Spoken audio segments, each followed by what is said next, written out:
The stories of medical negligence, perceived or real, abound with many who have come into the care of local physicians and hospitals. Yet all doctors would consider themselves healers and lifesavers. After all, the Hippocratic Oath mandates that they do no harm. But what happens when a doctor becomes aware that a colleague's negligence has caused injury or death to a patient? What should hospital administrators do when the diagnosis of said error leads to a medical malpractice suit against their facility? What can be done to reduce these incidents at St Lucia's two main hospitals?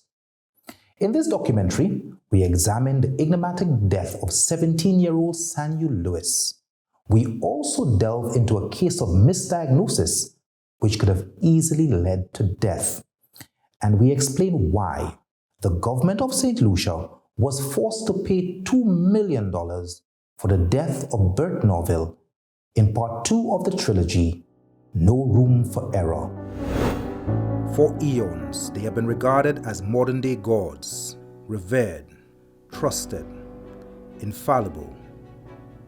Now, medicine appears to be in crisis.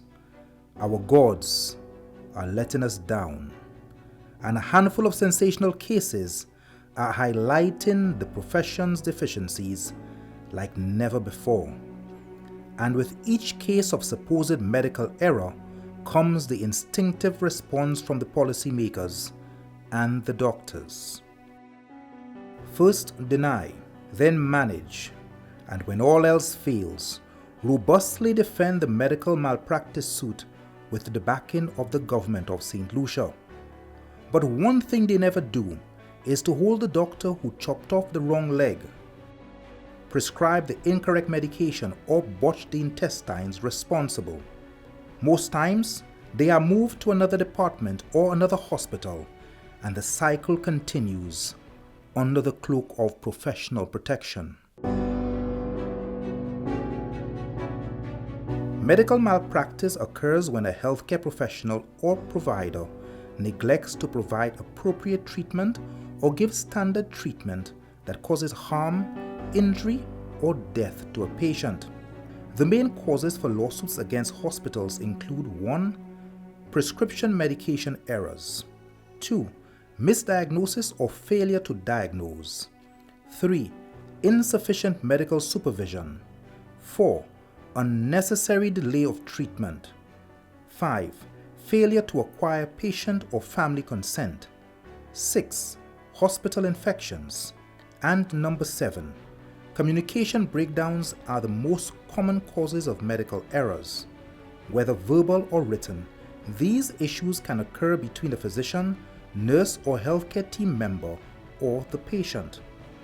Poor communication often results in medical errors. In October 2020, Tamara and Lysander Pierre filed an unusual medical negligence claim against the government of St Lucia. The claim involved a situation where the alleged negligence resulted in the gift of life rather than the loss of life. On September 11, 2016, Mrs. Pierre, who was pregnant with her third child, went to Victoria Hospital as her delivery was imminent. She was informed that an emergency cesarean section or C-section was necessary due to fetal distress. During the examination, Mrs. Pierre expressed her desire to undergo bilateral tubal ligation or BTL, a permanent birth control procedure to prevent future pregnancies. She communicated this request to Dr. Wilson, Dr. King, and Dr. Maria Lopez, the consultant obstetrician gynecologist. Mrs. Pierre completed all required consent forms. Following a successful C-section, Mrs. Pierre was discharged on September 14, 2016, under the belief that the BTL procedure had also been performed. Consequently, the Pierres engaged in unprotected sexual intercourse, assuming they could not conceive. To their dismay, in July 2017, the Pierres confirmed through an ultrasound that Mrs. Pierre was indeed pregnant. They contacted the Victoria Hospital and alleged that Dr. Lopez disclosed that she had not performed the BTL as a precaution in case the baby who had ingested meconium did not survive and the Pierres wanted to have another child. The Pierres claimed that due to the defendant's negligence, they were burdened with the psychological, emotional, and financial responsibility of raising an additional child until the age of 18. High Court Judge Justice Kimberly Snack Fulgens ruled in favor of the Pierres, awarding them $140,000 as a conventional award. The judge determined that the negligence of the attending physicians at Victoria Hospital directly resulted in the birth of their child. The awarded amount includes damages for pain, suffering, emotional and psychological distress caused by the pregnancy, and the additional costs associated with raising another child.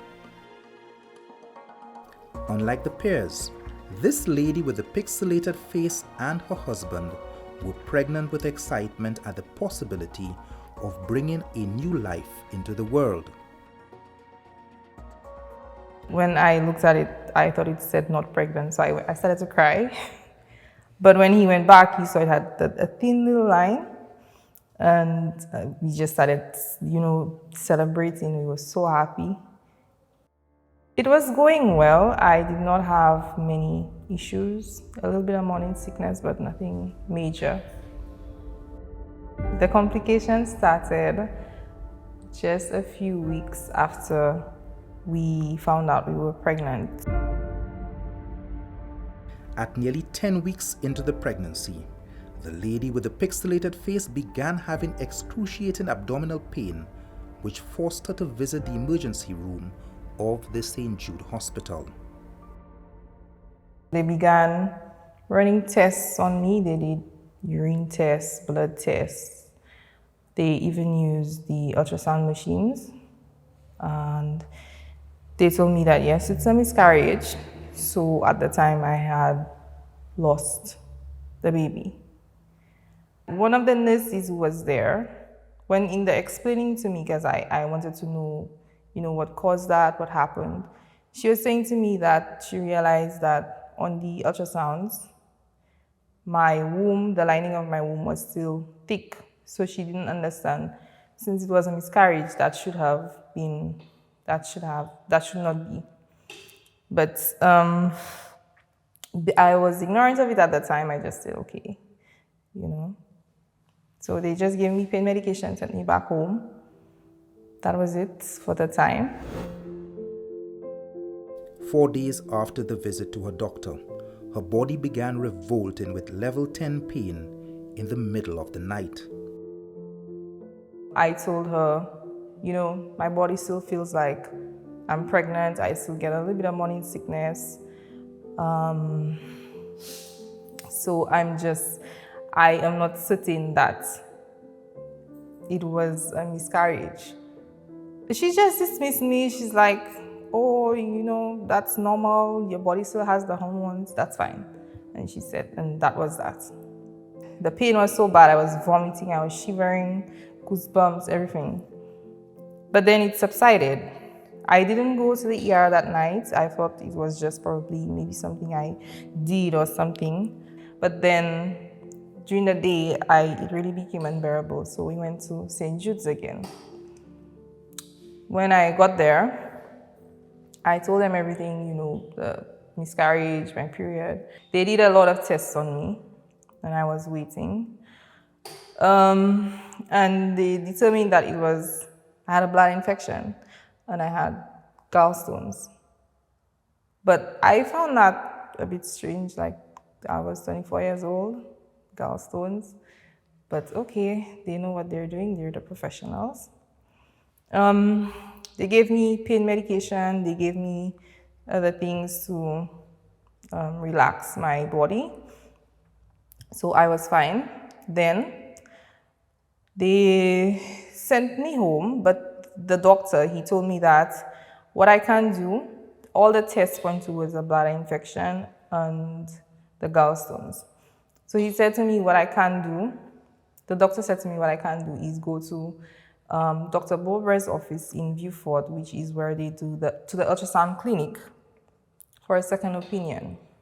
The following day, she underwent a second ultrasound to confirm if indeed she was afflicted by gallstones. But little did she know. They saw that I had an ectopic pregnancy and my tube had ruptured and I was bleeding internally. So he brought the documents to Dr. Bober and I was told that I need to rush back to St. Jude's. I need to rush back and have emergency surgery, otherwise I would probably die. Pregnancy begins with a fertilized egg. Normally, the fertilized egg attaches to the lining of the uterus.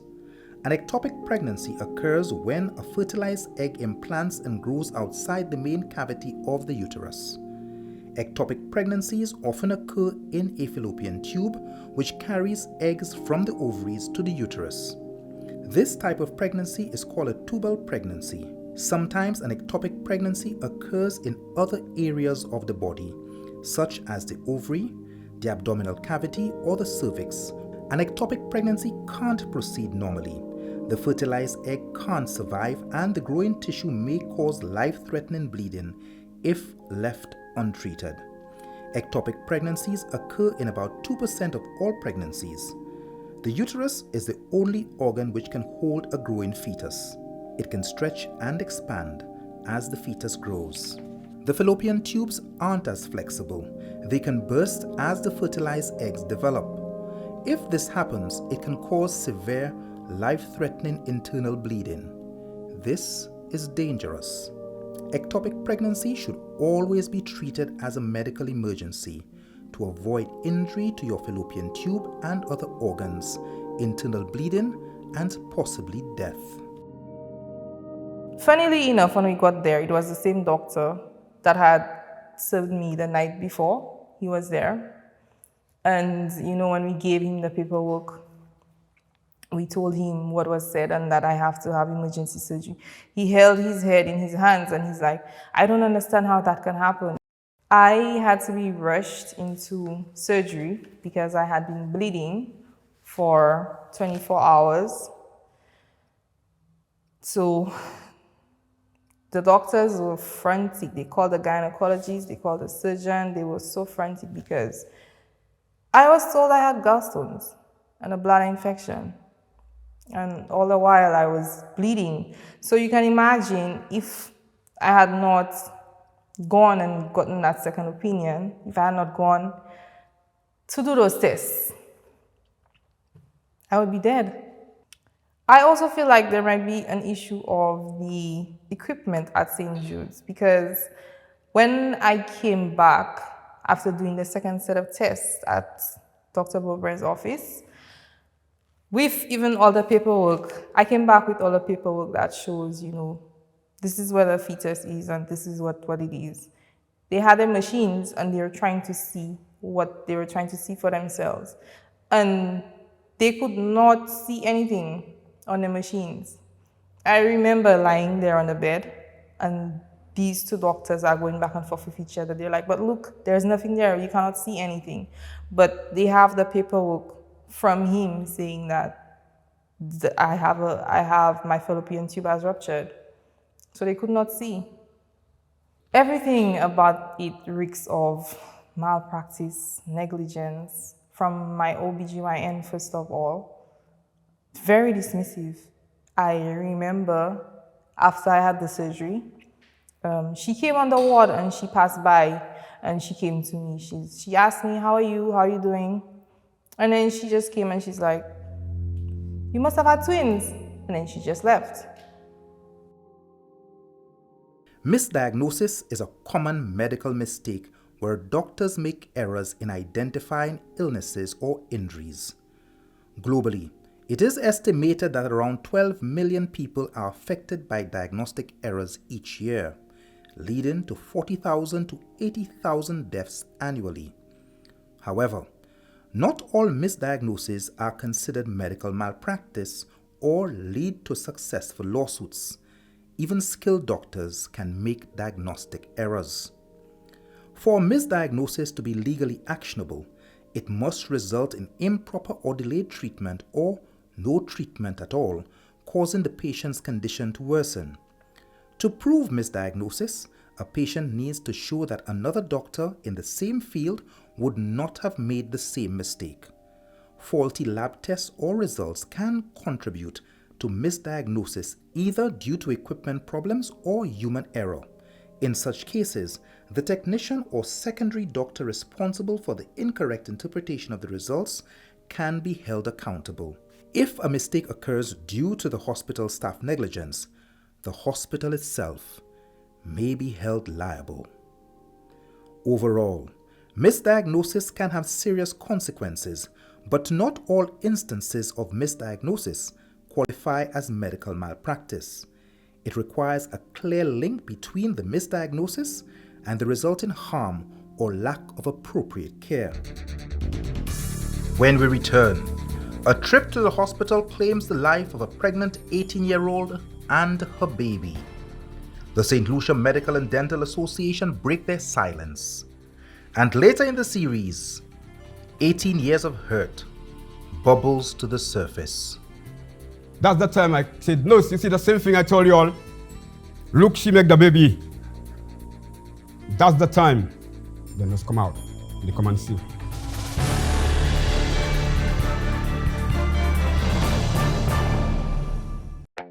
You are the guru of groceries. You have a heightened awareness for lower prices.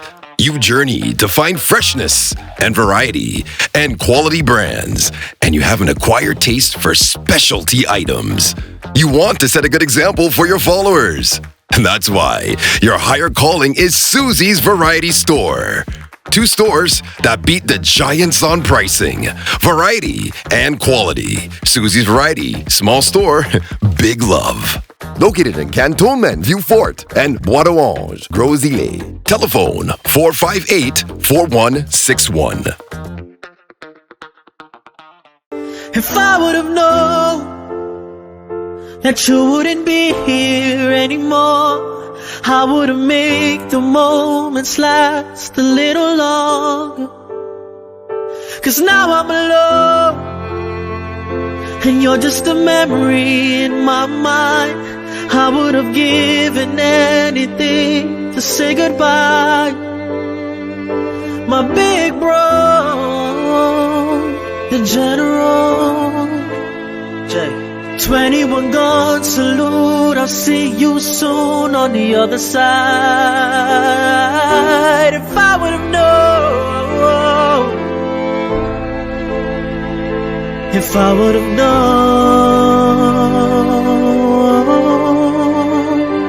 I'd have broke the road and come home sooner.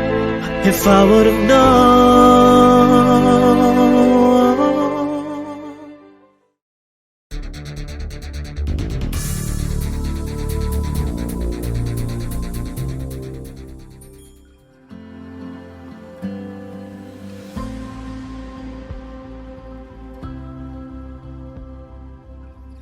She was actually born on my father's birthday, 24th of October. And I was scared out of my mind. I was only 22 years old, and I can't say I was ready to be a father. I didn't even know what it meant. But my father was happy because it was his birthday gift. You know, and she became my little darling. Everywhere I went, she was there. To the point where people would even say that she's my shadow. If I'm seen anywhere, Dale, and she's not there, people would ask, well, where's your shadow today? Sanyo migrated to Britain at age 9 and returned to St Lucia at 11 years old. The teenage bug would inject her, resulting in a pregnancy at age 17. And while that's not something you plan for your child, it will happen, and you have to accommodate for those types of humps in life. So I did sit down with her, and we spoke about it, and we agreed, she and I, that, well, you do this, child. We're not gonna, that's a family member already, and my grandchild first. So have this child, and we'll see how we can get you back to school and allow you to continue along while we all together as a family care for this child, you know? Sanyo enjoyed a normal pregnancy up to 8 months until the 25th of August 2011. She said in the afternoon that her feet were a little swollen. So she's going to go to the health center on the Chaussee, which is pretty close to where she was in New Village. Sure. She goes and she comes back and calls me and says they told her she has protein in her urine, a small amount. While it may not mean anything, it may. So the health center recommended that she go to VH to just have a second opinion, you know? Excess protein in urine during pregnancy is worrisome because it can be a sign of preeclampsia, a potentially dangerous condition that causes high blood pressure. Symptoms may be similar to those of kidney disease, such as swelling of the ankles, wrists or eyes, burning sensation while urinating, and foamy or brown bloody urine. Preeclampsia can pose some serious risk to mother and baby. She went up to Victoria Hospital, I think the following day, and they admitted her to the hospital. When I came, she told me she was there and they were keeping her. I came up and I couldn't get an explanation for why she was there. But I did see that it would probably make sense for her to get some bed rest, as they call it, because her feet were swollen. And you see pregnant women in the hospital who are recommended to lie there for a while until the swelling goes down, you know? So I didn't think anything of it. I told her, your feet are pretty big. Maybe that's a good thing. What I didn't understand was why she was on drips, you know, and they would change the bag periodically, or an attending nurse would come in and give her some pills to take. So I kept asking her, what's this for? But nobody would give an answer.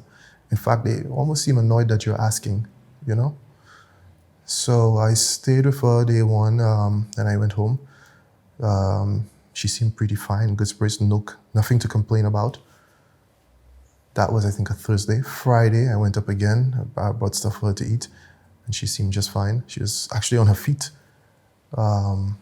We gave jokes, and we spoke about the past. We laughed at how miserable she was in England and giving trouble, and, you know. Then I left. Saturday, she called me, told me she was hungry, but she doesn't like the hospital food. So I came down to town, I bought something for her to eat at Subway, and I brought it up. We sat there, she ate food, and that was it. The day went by, and then she started complaining about feeling a little uncomfortable. She couldn't describe exactly what. And as the day progressed, she started coughing and telling me it's hard for her to breathe. Is it like the asthma? No. Then she starts coughing up this clear film. But the nurses would come in and do different things, check the bag or just give her pills, ask you to excuse yourself, you know, and they draw the blinds. But nobody's really saying anything about what is happening. Meanwhile, her condition is progressing. By 9, 10, she was really, you could see that something was obviously wrong. I called the nurse in, she looked and she went back and nobody said anything. I stayed until midnight. And I mean, I had been asked to leave more than once already. People will come in and remind you the visiting hours are over. My daughter is not in a critical condition or anything. So there really is no reason for them not to tell me it's time to leave. That's fine. So, but I insisted on staying. I just stuck around. When it was around midnight, I figured, you're in the hospital, there are a couple nurses about. This must be a safe place for me to leave you and go home, you know? When you spent the evening, aside from the 2 or 3 hour window where you left, yes, did you see any other doctor on shift? No, I saw nurses only. There was no doctor that I could recognize. None came to me and none came to my daughter. Nurses were there doing the job that I suppose they were supposed to do, that they were, I guess, ordered to do, you know, according to notes that they received or whatever protocol, but that's it. Reluctantly, the man with the pixelated face left the hospital at about midnight. But by 2 a.m. on August 29, 2011, the hospital summoned his urgent return. And every step up, you know, the hospital has an incline to get up. Man, every step felt like my legs were made of lead. You know, it's getting harder and harder and harder and harder to walk the closer I got to the place. Finally, I got to the room and I opened it. Well, I tried to open the door. It was locked. A nurse came, she opened it. And she was talking to me, trying to tell me something, but I could already see in the far corner that my daughter's just lying there on the table. And she's not lying there in a way that looks like there's life, you know? So I couldn't hear the nurse. I just walked right over to the table and I saw her. She was just stretched out. Eyes were open, you know. She was just staring into nothing. And tears, you could see tears down her face like this had just happened. Or not too long ago. And her hand was to the side. I picked it up, I put it on her stomach, and I realized the stomach was like a flat stomach. Where is this big 8-month belly that she had? And it was big. So a lot of ideas flooded my mind, and there's panic, there's fear, there's every mortifying feeling you could imagine is going through you, you know? And then I realized there's someone sitting on the floor behind her table, and it was her boyfriend. He was there before me, you know, and he was just sitting on the floor looking like he had died too. He was so pale and scared. What happened to the baby? I still don't know to this day. What do you mean? I don't know. I was called in after. It was Dr. Paul Caslender. He brought me into a little room. My sisters accompanied me, you know, and we sat down, and he was shaking like a leaf, you know, and this man told me, trembly voice, that he's so sorry for what happened. And I'm asking, what happened? Everybody's sorry for what happened, but what happened? I still don't know. I had a healthy teenager who didn't have any problems, except pregnancy, which is not a problem per se. A healthy pregnancy, just come to the hospital for a couple of days and die shortly after. And everybody's saying they're sorry for what happened, but nobody's telling me what happened. And even now, years later, I still don't have that answer. The autopsy didn't tell me what happened. It told me what she died from. What did she die from? Well, Dr. King did the autopsy, and he said it was pulmonary edema or respiratory failure brought on by pulmonary edema. I looked that up. I mean, everybody's an internet doctor these days. I went on, I checked, and the condition seems to have a very specific path that it follows, and it's not that quick. I don't understand how you could be laughing and happy, and then 24 to 48 hours later, you're dead from pulmonary edema.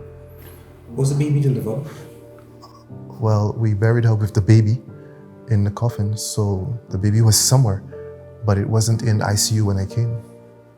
When you get there, what did the nurses say? Did your daughter go into labor and died in labor? No, that didn't happen. The nurses, the one nurse who was there seemed like she was a nurse in training herself, and she was clearly very scared. And she didn't really speak to me much. From that point on, nobody really said anything that made much sense to me. Even when I spoke to Dr. Lender first, he didn't say, well, Dale, we were trying to deliver the baby and she went into cardiac arrest or this and that. You know, you get a chain of events. I don't have that to this day. To this day, I don't have that information. All I know is respiratory failure brought on by pulmonary edema. How? No one is answering. What happened to the baby? No one is answering. Why isn't the baby alive? So the patient is going into distress. There's a long window, 4 hours, where something could have been done. Yeah. Wait. Slowly. Yeah. Patient taken to ICU without a doctor. I know. Something is missing. Something is clearly wrong. And this is why I continue to pursue this case to this day. If so much for closure, I need to understand what happened to my daughter. Coming up. They stick together. There is a fraternity here. No doctor is going to betray his fraternity.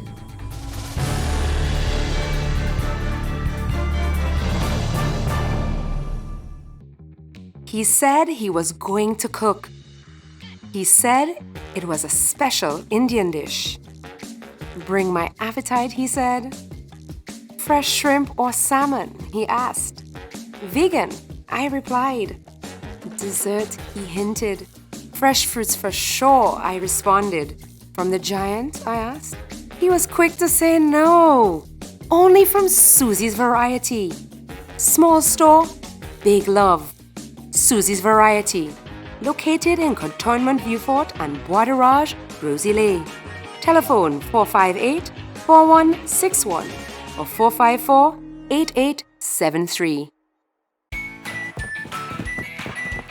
Introducing the new LoSelect Virtual Service Desk, where one click is your access to every service. From My Account to Streetlight Reports, requests for payment arrangements to settle arrears, change of name and address. Easy online forms give you access from anywhere and at any time. Wow, that was quick. Ooh, that was even quicker. Or change an account address. Well, it's not going to be easy getting those goods to you on time. Certainly not as easy as transferring my Lucilec account to the new location using their online form. Every service you need Wow, they responded already. at your fingertips. It's that easy.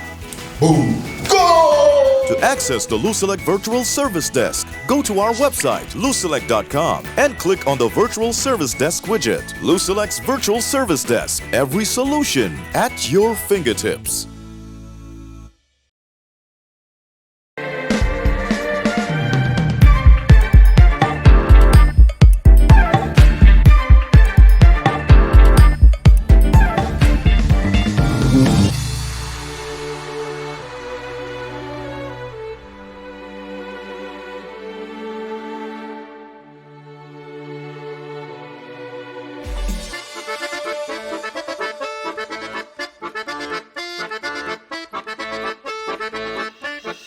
Introducing the new and delicious Marigot Bay Rum Creams.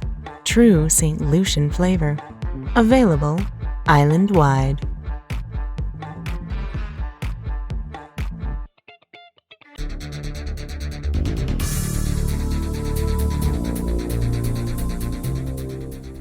After pronouncement of death, what is your next course of action? Did you have discussions with the management of the hospital? Yes, a few days after, they called us in, they called me in, I came in.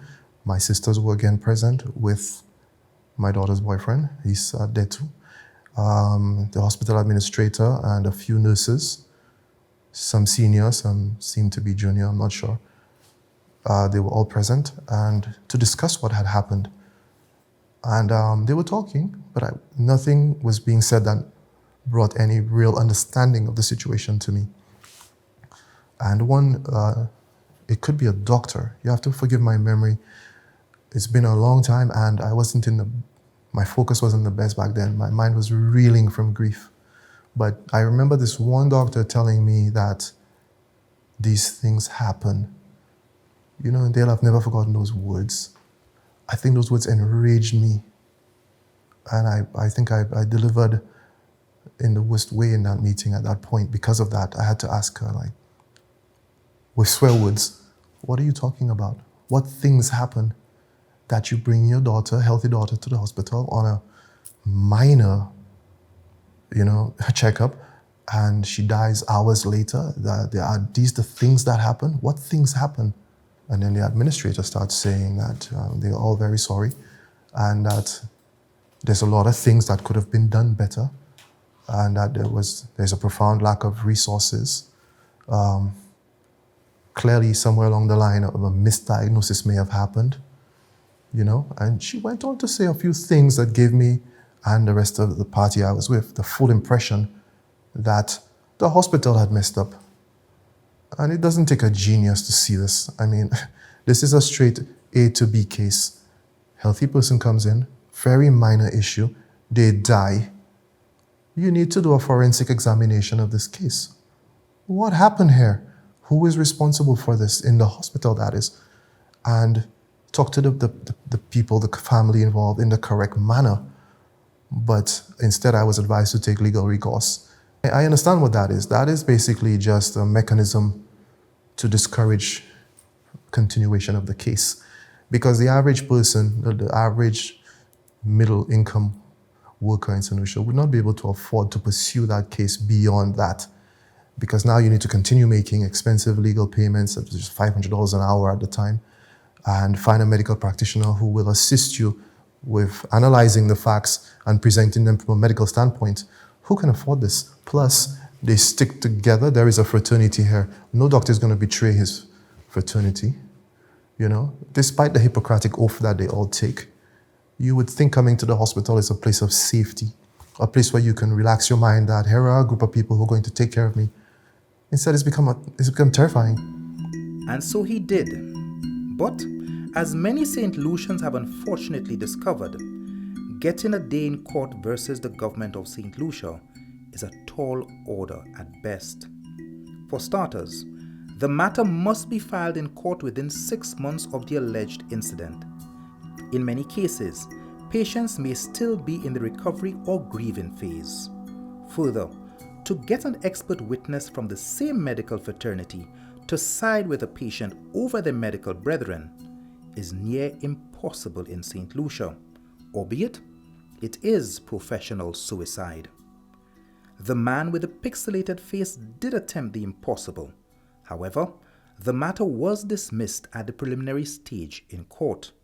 So eventually we decided to put this in the social media. Maybe a doctor might see it, who will decide, these people need my help, you know? A good person, a good Samaritan who is not bound by the laws of the medical system, who is willing to do what is right in the sight of God.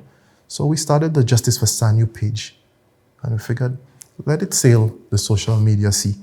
Somebody might find this message in a bottle, you know? Finally, 2 questions. Your advice to another patient who will go into that same medical system unawares of the challenges that exist. From my experience, what I think I should have done is document everything. Take pictures, ask questions, write it all down. Just be totally and fully present while you are there.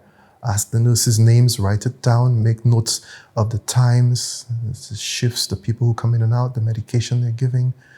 Just be there and be fully present, and don't let anything slip through the cracks, because if you do that and you completely give yourself in full trust to the medical establishment, which you should, but considering the way it operates now, you cannot give yourself fully to them. You cannot trust fully. So you need to just document everything as best as you could while you're there or your loved one is there.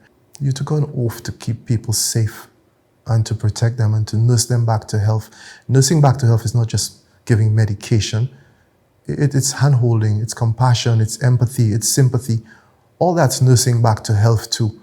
You know, people aren't just cadavers that you practice on. You know, people have entire family histories behind them. And you need to respect that and protect that and care for that when people come to you. Here I am, I lost 2 generations of my family in one go, you know, and no one can yet tell me a single word as to what happened. The father says he knocked on every door. Multiple letters were sent to the hospital administrator, who ceased communicating with him. He tracked down the chief medical officer and eventually the then Minister of Health, Mary Isaac. Every avenue proved futile. After ingesting this story from the man with the blurred face, 4 key questions must be answered. Did Victoria Hospital owe a duty of care to this patient? Did the staff somehow breach the duty of care to this patient? Did the patient die as a result of the breach of the duty of care? Or was her death caused by a medical condition that her father did not fully understand? I haven't seen who the interviewees are, but of course, St Lucia is a small society, and we all live here, so we know some of those cases because we see them. And of course, we share them among ourselves. So the first thing that happens, I will tell you, when you see something, and generally it's on Facebook, is somebody will take a screenshot or copy it and send to a group. So if this seems to be a gynae, an obstetrics gynecology issue, we send it to the gynae team. Guys, what was this about? What's going on here? So when indeed an interview may be done and the admin people or the communications people seemingly vaguely say, we're investigating, there indeed are investigations being done. Now, as a physician body, when you speak to members, a lot of the time, clearly, the story is entirely different from what the patient may be saying. And again, we always need to remember the vulnerabilities of patients when they come into us. We understand that if my parent goes into hospital and they die, that I'm in a very vulnerable, very emotional state, and I may not necessarily always understand what is going on. And again, this is not at all to say that patients don't understand what is going on with them. But context is always important. So perhaps for every one negative outcome, be it whether there was some degree of negligence or not, there are 99 or 1,000, I dare say, positive outcomes. The large majority of people who go into hospitals come out better. And that's a reality in St Lucia. So the statistics do not lie. So physicians are trained to heal. No physician goes into any consult or any procedure expecting a bad outcome or wanting a bad outcome for any patient. The reality is, when something goes wrong, be it through the rare case of negligence, relative or absolute, or because of a combination of factors, the fact that a patient may be high risk, and that's another important thing that's to be noted. There are patients who go into procedures, and it has been said, the family knows, the patient knows, this patient is at high risk. We have no choice but to perform the operation, but this is a high-risk candidate for this operation. Sort of those cases where you hear 50-50. There are those cases. Now, if you have a positive outcome, we're all happy and it's wonderful. But the reality is, in some of those cases, you can have a negative outcome. The absolute worst, usually, of course, are the cases of OBGYN, where you have the loss of a child and or the loss of a mother. And there's a reason that is viewed as in terms of data used to measure how well a country's healthcare system is doing, your infant mortality rate is exceedingly important. So that's why the Cubans do very well, and they focus a lot on that. And in St Lucia, I dare say, particularly at the primary care level and also at the secondary care level, there's a lot of emphasis on infant and child care. But this is a two-way thing. So the patient must do their part and the mother must do their part. But those tend, of course, to evoke the most emotion. Dr. Clark? Yes. If a country's healthcare system is measured by, in part by neonatal mortality, then St. Lucia is doing horribly. 1990, 22 deaths per 1,000 live births. 2001, 18 deaths. 2021, we are at 26. What does that say for the healthcare system? Again, specifics, yes. On paper, it does not look good. And as I said, the emphasis is there. But we also have to look at so many different factors. There's so many different that, again, I can't necessarily disclose here. Still to come. His pancreas was damaged, his lungs was punctured, his diaphragm got damaged as well, plus the internal bleeding.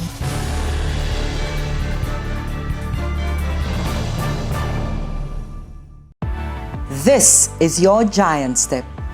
This is your game plan. This is your dream. This is your stability.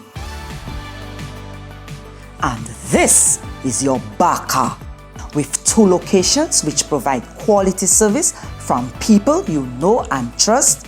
This is your biggest fan.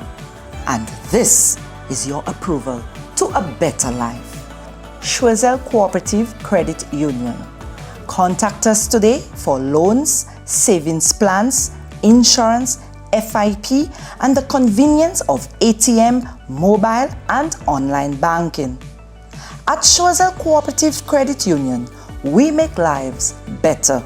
Call us today at 459-3119 or 459-3100. Are you steel bending and cutting on your construction site? At Caribbean Metals Limited, we use state-of-the-art technology and machinery to fabricate all the steel you need for your foundation. Starter bars, U-links, stirrups, columns, beams, and any bent bar. Reduce your project time, cost, and material. Let Caribbean Metals bend your steel and increase your savings significantly. Come in, call, email. We will do the rest. Caribbean Metals Limited. We've got you covered. Guaranteed.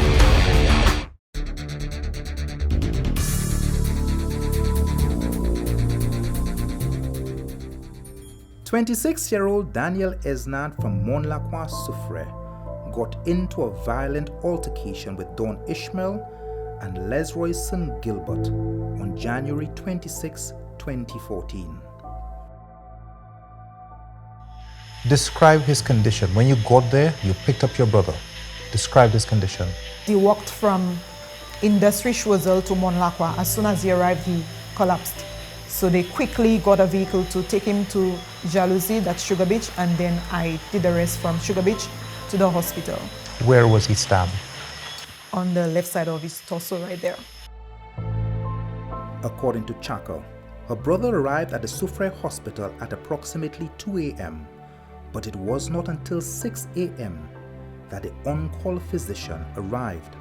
During these hours, he was triaged and stitched up by the nursing staff.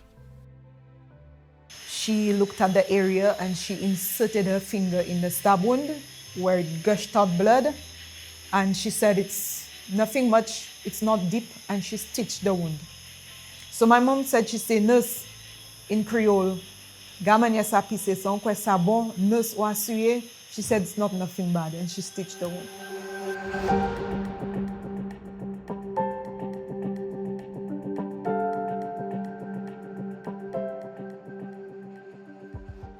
On the 27th, my brother complained of a lot of pain. He wasn't well and all that, so then we took him to the St Jude's. When I got to St Jude's, the nurse asked, who stitched this? That's the wound, the stab wound. I said, the nurse at the Siffre hospital. It's like she was in disbelief. You know, she was in disbelief, and immediately they called the doctor. They took my brother in for X-ray and everything. And I remember clearly, on the paper stated pulmonary embolism. Pulmonary embolism occurs when a blood clot gets stuck in the artery in the lung, obstructing blood flow to the lung. After examining him, the doctor said there is no chance, there is no time to waste. He cannot go back home. They had to operate on him.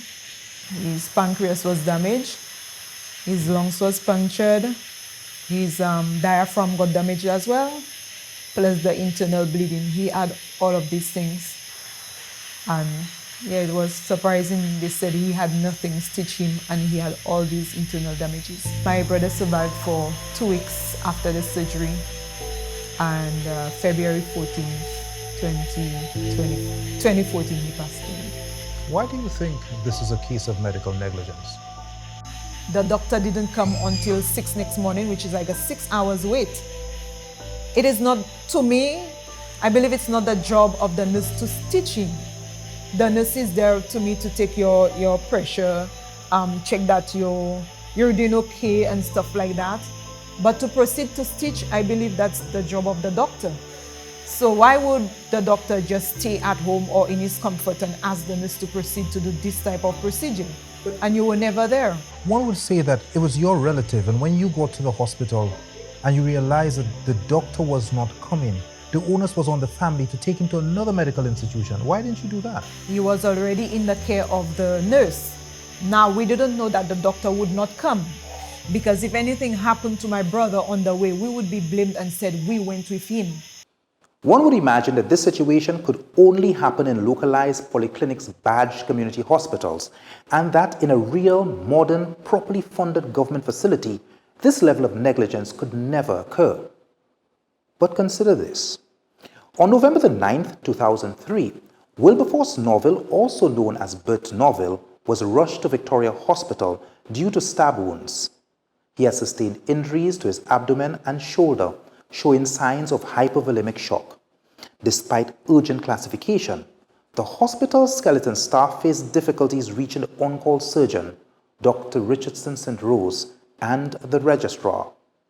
Unable to obtain immediate surgical intervention, the patient's family requested a transfer to Tapio Hospital. Unfortunately, Bert Novrille underwent emergency surgery but did not survive. Jemima Novrille, the deceased's sister, filed a negligence claim against the Victoria Hospital and the Accident and Emergency Department staff, citing multiple failures. She alleged that they did not provide the necessary skill, care, and precaution during her brother's treatment. They failed to promptly administer circulatory support, neglected to perform timely surgical intervention, they did not properly diagnose the extent of his injuries, and they lacked a properly qualified physician on call for emergency situations. During the court proceedings, Dr. Richardson St. Rose stated in his witness statement that he was awake at his home during the incident but was unreachable due to heavy rain and atmospheric conditions interfering with telephone communication. Ultimately, Justice Sandra Mason ruled in favor of Jemima Novrille, holding Victoria Hospital, its staff, and the St Lucian government responsible for negligence. As a result, the government was ordered to pay a settlement of 2 million EC dollars.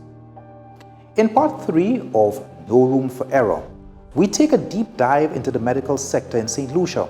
We examine the problems arising from the Dennery and Siffre hospitals.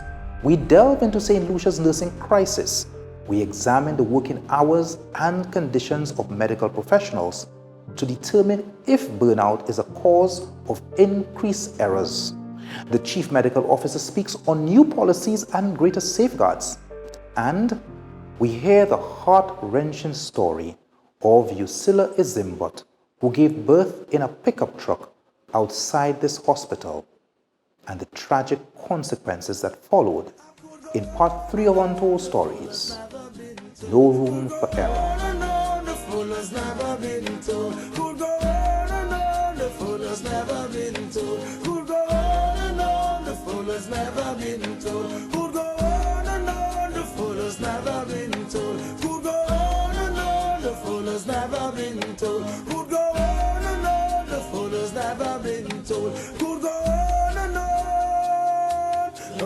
Has never